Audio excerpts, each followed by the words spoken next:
భార్యను పసిపిల్లలా చూసుకోండి. మీ భార్యను ఒక పసిపిల్లలా చూసుకో. ఎందుకంటే నీ చివరి దశల్లో నిన్ను ఒక తల్లిగా చూసుకునేది తానే అన్న విషయం మరువకు. జీవితాంతం నీ పట్ల ప్రేమ, జాగ్రత్తలతో ఉంటే మరి నీవు ఎందుకు నిర్లక్ష్యం చేస్తావు? 2. ఆమెకి గౌరవం అవసరం. పొంగిన పీఠం కాదు. అందలం ఎక్కించమని ఏ భార్య కోరుకోదు. అందరిలో చులకన చెయ్యొద్దు అని మాత్రమే కోరుకుంటుంది. 3. అత్తింటి ఇల్లు గుడి కాకపోయినా జైలు కాకూడదు. స్త్రీ తన జీవితాంతం గడిపేది అత్తింటిలోనే. ఆ ఇల్లు ఆమెకు శాంతిని, గౌరవాన్ని ఇవ్వాలి. 4. అమ్మ జన్మనిస్తే భార్య జీవితం ఇస్తుంది. అమ్మ లేనిదే పుట్టడం లేదు. భార్య లేనిదే జీవితం లేదు. అమ్మను భారం చేయవద్దు. భార్యను బానిస చేయవద్దు. 5. భార్యను గౌరవించడం భర్త ధర్మం. వాళ్ళ మధ్య గొడవలు ఉంటాయి.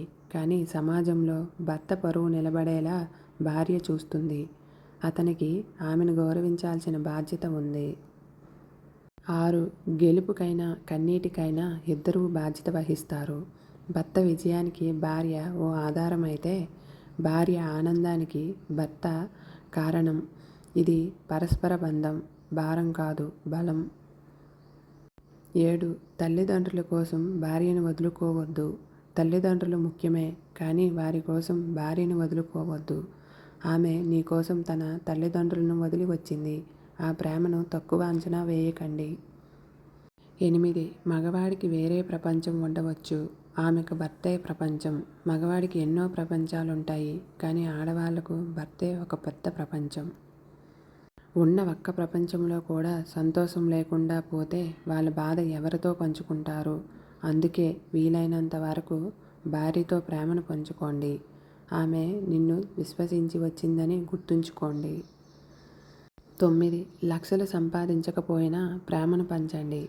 లక్షల్లో సంపాదించే భర్తతో భార్య సంతోషంగా ఉంటుందో లేదో తెలియదు, కానీ రోజుకి ఒక్కసారైనా తన క్షేమం గురించి అడిగే మంచి లక్షణాలున్న భర్తతో మాత్రం ఖచ్చితంగా సంతోషంగా ఉంటుంది.